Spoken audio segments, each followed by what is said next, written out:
আলহামদুলিল্লাহ والصلاة على أما بعد হেফাজত ইসলাম বাংলাদেশ মুরাদনগর উপজেলার কমিটি গঠনের নিমিত্তে আয়োজিত আজকের এই কাউন্সিল অধিবেশনে উপস্থিত আমাদের শীর্ষস্থানীয় ওলামায়ে কেরাম, বিশেষ করে হেফাজত ইসলাম বাংলাদেশের কেন্দ্রীয় কমিটির সহকারী সাংগঠনিক সম্পাদক, আমাদের কুমিল্লা জেলা কুমিল্লা মহানগরীর সম্মানিত আমির, হেফাজত ইসলাম বাংলাদেশের অন্যতম প্রাণ পুরুষ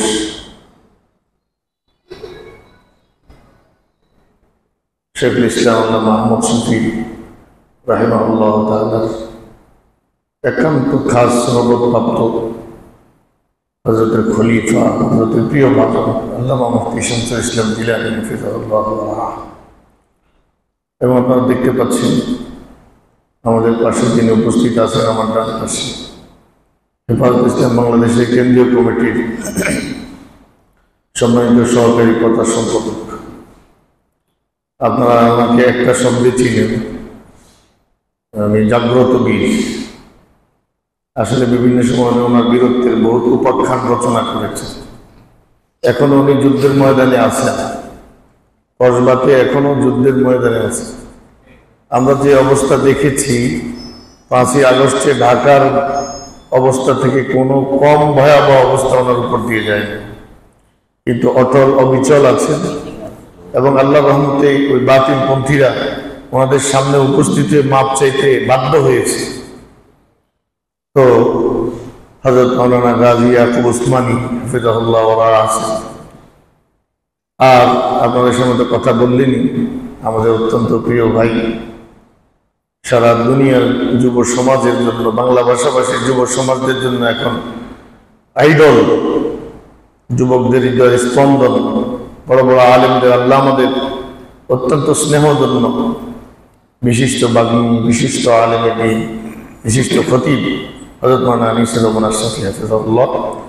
এছাড়া আমাদের হেফাজত ইসলাম কুমিল্লা জেলার অত্যন্ত ত্যাগী একজন নেতা, আমাদের দাউদকান্দি হেফাজত ইসলামের সম্মানিত সেক্রেটারি হযরত নজরুল ভাই হাফিজাহুল্লাহ, উনি আছেন। মাওলানা নজরুল সাহেব বহুত ত্যাগী মানুষ, মোটামুটি একটু হালকা পাতলা আওয়াজ হলেই ঢাকা চট্টগ্রাম মহাসড়ক যিনি বন্ধ করে দেন, উনি আমাদের সামনে বসে আছেন। আমাদের নেতৃবৃন্দরা আছেন। আসলে আজকে যেহেতু মুরাদনগর উপজেলার কমিটি আমরা গঠন করব, আজকে আমাদের আলোচনার দিন নয়। আজকে কুমিল্লা জেলার কোন দায়িত্বে আমি কোন কি বিভাগে, আজকে এগুলো বিষয় না।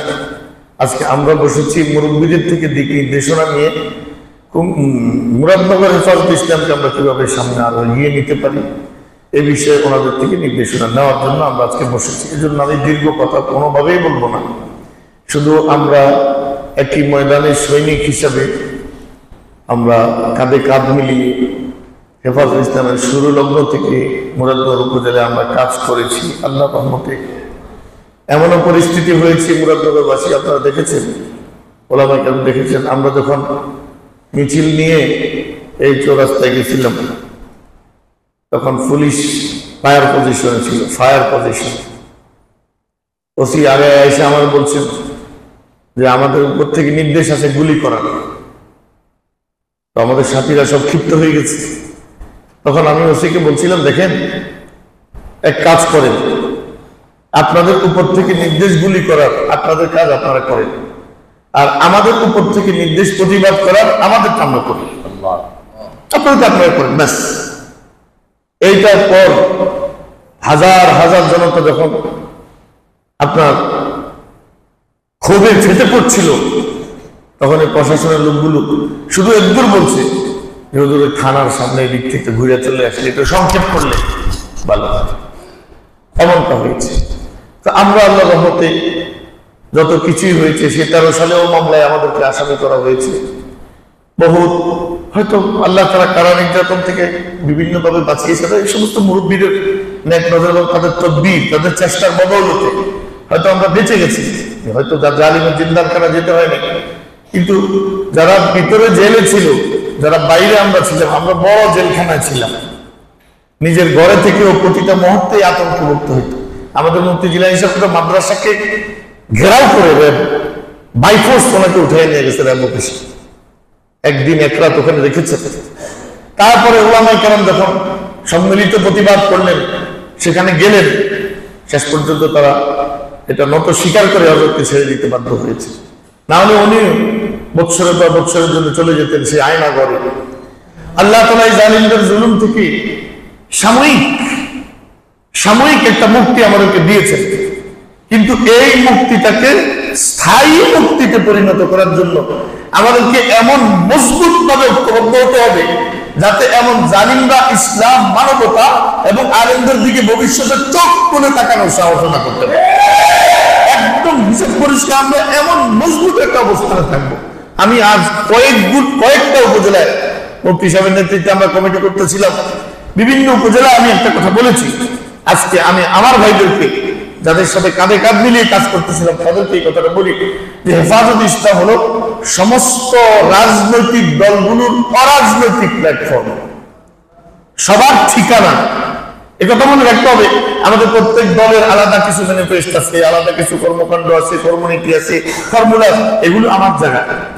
কিন্তু আমরা এমন একটা সংগঠনে হেফাজত ইসলামকে নিজের অন্তর থেকে গ্রহণ করে নিই যে আমি ইসলামী আন্দোলনের নেতৃবৃন্দ, আমি কাজ করি, ওই দলের মাথা আমি কাজ করব, খেলাফত, জমিয়ত, যে যেটাই করি, কিন্তু ইসলামের বৃহত্তর স্বার্থে আমাদের একটা বট গাছ হবে, যে বট গাছের নিচে পথিক কোন দলের এটা বিবেচনা না, ওই বট গাছের নিচে সব পথিক বসে বিশ্রাম করে, ছায়া নেয়।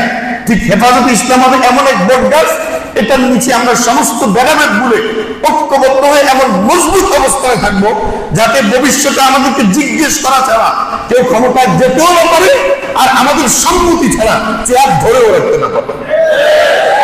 কিন্তু এটার জন্য আমাদেরকে যেটা করতে হবে, এই যে বলছেন ইয়াকুব ওসমানী সাহেব, একদম তৃণমূল থেকে, আনিস সাহেব বলছেন গ্রাম থেকে নিয়ে সর্বোচ্চ মহল পর্যন্ত আমরা আমাদের কমিটিকে সুসংগঠিত করব, একটা মন মানসিকতা তৈরি করব।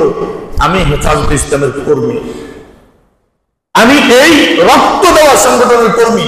বহু জায়গায় আমি বলছি, বহু সংগঠন রক্ত দিয়েছে, তাদের রক্ত দেওয়ার একটা ইতিহাস আছে, আর হেফাজত ইসলামের ইতিহাসই হইল রক্ত দেওয়া।